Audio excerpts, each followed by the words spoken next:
Shalom, shalom, frères et sœurs en Christ, et bienvenue à la Rhapsodie du mardi 17 mai 2022. Rhapsodie écrite par le pasteur Christoya Kilomé. Et la lecture vous est offerte par les vérités de l'Évangile. Le thème d'aujourd'hui est la transformation par la parole. Et le verset de 2 Corinthiens 3, verset 18 qui nous dit: nous tous qui, le visage découvert, contemplons comme dans un miroir la gloire du Seigneur, nous sommes transformés en la même image, de gloire en gloire, comme par le Seigneur, l'Esprit. Fin du verset. Alléluia. Le pasteur Christ dit: alors que vous étudiez la parole de Dieu, vous vous voyez glorieux, parce que la parole vous reflète.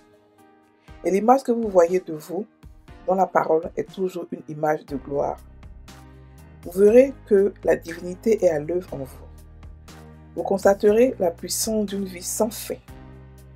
Plus vous la voyez, plus vous serez transformé en l'image que vous voyez dans la parole. C'est un merveilleux principe spirituel et c'est la réalité. Voici comment la parole de Dieu marche. C'est pourquoi Jacques nous recommande de toujours plonger les regards dans la parole de Dieu. Et c'est ce qu'il appelle la loi parfaite de la liberté. Et cela est de Jacques 1, verset 25. Continuez de plonger les regards dans les Écritures qui parlent de votre justice, de votre union avec le Seigneur, de votre vie triomphante en Jésus-Christ. Jésus disait dans Jean 15, verset 16, « Je vous ai choisi, je vous ai établi, afin que vous alliez et que vous portiez du fruit, et que votre fruit demeure. » Cela veut dire qu'il vous a donné une vie de prospérité sans fin. Votre succès ne devrait pas être de courte durée. Pensez-y chaque jour. Alors que vous observez de telles paroles, la réalité de ce qu'il affirme devient votre expérience vitale. À travers la parole, vous êtes établi dans la justice et fleurissez comme un palmier avec une grâce et une gloire extraordinaires. Peut-être c'est votre santé. Ésaïe 33, verset 24 nous dit: aucun habitant de Sion ne dit je suis malade. Méditez-y consciemment.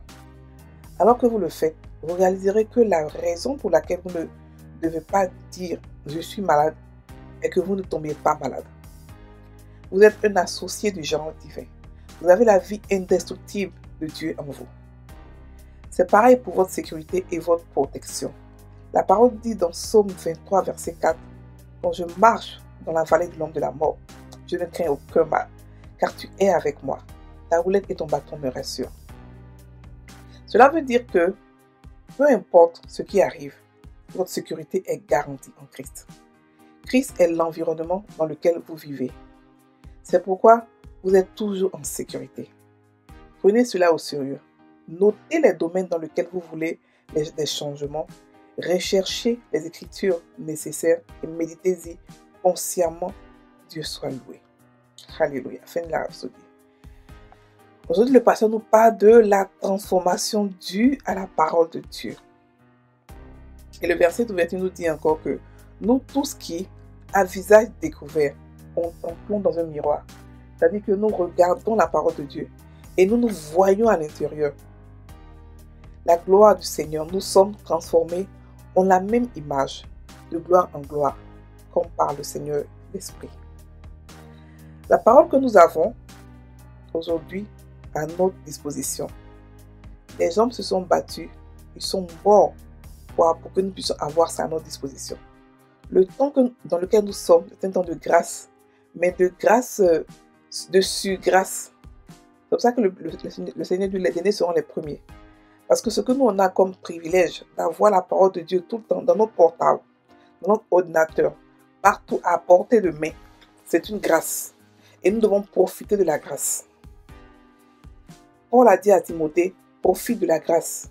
Ça veut dire que ce qui est disponible pour toi aujourd'hui, ce qui n'était pas disponible hier et qui est disponible aujourd'hui, profite-en. Ce que tu n'as pas prié pour avoir, ce qui t'a été donné gratuitement, profite-en. Et la parole de Dieu est l'une des choses qui nous a été donnée gratuitement et nous devons en profiter. Pourquoi? La parole de Dieu est la seule chose, la seule écriture dans ce monde qui est puissant assez pour nous faire changer et de mentalité, et de statut, et de conscience de qui nous sommes. Plus nous plongeons nos regards dans la parole de Dieu, plus nous sommes glorifiés. Nous sortons glorifiés. Nous commençons à penser, à marcher, à parler comme Christ, à être conscients de notre divinité. Alléluia. Si vous vous rappelez, lorsque Moïse est allé sur la montagne, il est revenu, les Israéliens ne pouvaient pas regarder son visage. La gloire était tellement grande qu'il a dû mettre un voile pour ne pas qu'on voie. Mais la gloire que Moïse avait, nous, on a cette gloire-là encore plus grande parce que on est dans la grâce. Et la grâce, c'est la gloire de Dieu. Lorsque nous regardons les Écritures, lorsque nous prions, lorsque nous faisons des exercices spirituels du genre évangéliser, tout ça, nous sommes dans la gloire de Dieu. Notre gloire grandit. Et nous sommes conscients de qui nous sommes. Et nous devenons conscients de la vie triomphante que nous avons. Nous devenons conscients de notre succès, de ce que nous sommes. Frères et sœurs en Christ, la grâce que nous avons, elle n'a jamais été donnée auparavant. Et la grâce ne fait qu'augmenter d'année en année. Parce que la Bible dit que les derniers seront les premiers. La grâce ne fait qu'augmenter. Nous baignons dans une grâce aujourd'hui qui est encore plus grande que celle d'hier, celle d'avant-hier, celle des chrétiens de 1800 et tout et tout. La grâce que nous avons en tant que chrétiens est encore plus grande que la grâce des Juifs qu'ils avaient avant. C'est pour cela que je demande toujours aux chrétiens d'étudier le Nouveau Testament d'abord, avant de comprendre, avant d'aller dans l'Ancien Testament. L'Ancien Testament donne des vibes que vous ne pouvez pas supporter. L'Ancien Testament enseigne le dent pour dent et œil pour œil. L'Ancien Testament nous enseigne comme si Dieu était un Dieu méchant. Mais le Nouveau Testament nous enseigne tout ce qu'on appelle l'amour de Dieu. Et plus nous sommes plongés dans sa grâce, dans son message, plus nous commençons à aimer comme lui. Nous n'aurons plus à prier de gens, les prières de gens, retour à l'envoyeur ou prier pour nos ennemis. Parce que Jésus nous a recommandé prier contre nos ennemis. Jésus nous a recommandé de prier pour nos ennemis. De ne même pas faire attention à eux. Notre seul ennemi, c'est le diable. C'est tout. Le reste, ce sont que des accessoires. Donc les chansons qu'on crée aujourd'hui, beaucoup de chansons, j'entends des chansons qu'on crée aujourd'hui. Mon ennemi va voir ce que Dieu a fait pour moi. Ce sont des bêtises. Prions, chantons le Seigneur Jésus. Chantons ce qu'il a fait pour nous. Chantons ce qu'il continue de faire pour nous. Chantons de la grâce, de l'amour, de la communion avec le Saint-Esprit. C'est ça qu'on doit chanter aujourd'hui en tant que chrétien. Ça, c'est une parenthèse. Donc, je vous disais que il nous a choisis. Il nous a établis afin que nous portons du fruit. Donc, nous avons été mandatés. Nous avons été destinés à porter du fruit. Nous avons été destinés à prospérer et à être en bonne santé, à avoir la santé divine. La Bible dit dans Ésaïe 33, verset 24 que aucun habitant de Sion ne dira « je suis malade ». Ça veut dire que nous possédons la santé divine. Donc, frères et sœurs, comment prendre cette gloire-là qui est dans la parole pour la mettre sur vous? Par l'étude biblique, par la méditation.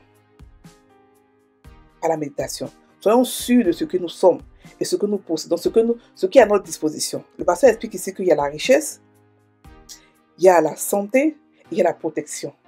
Beaucoup d'entre nous aujourd'hui emmènent des messages qui font peur. Faites attention à cela, faites attention à cela.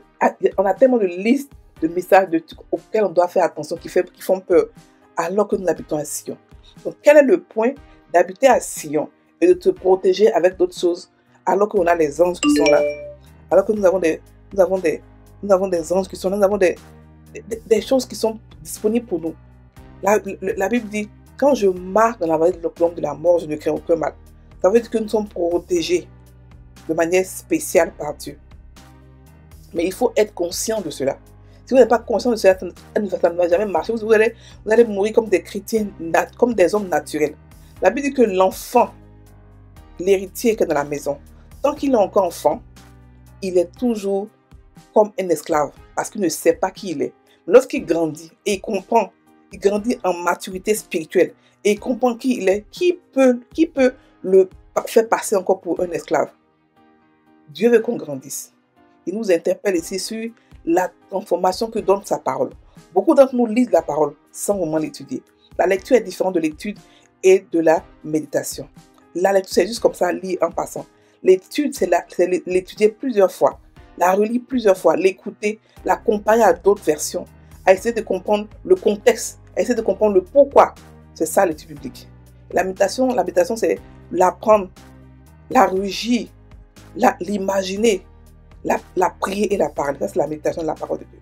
Donc, frère, je vous exhorte à pouvoir écrire la parole de Dieu dans votre cœur par la méditation. Je vous exhorte à pouvoir changer, à pouvoir vous changer par le miroir qui est la parole de Dieu, par l'étude biblique.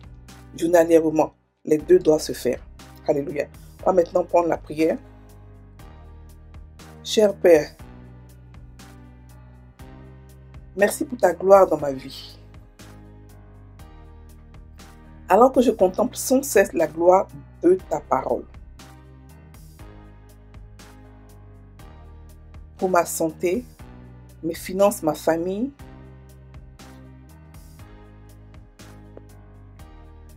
ma sécurité,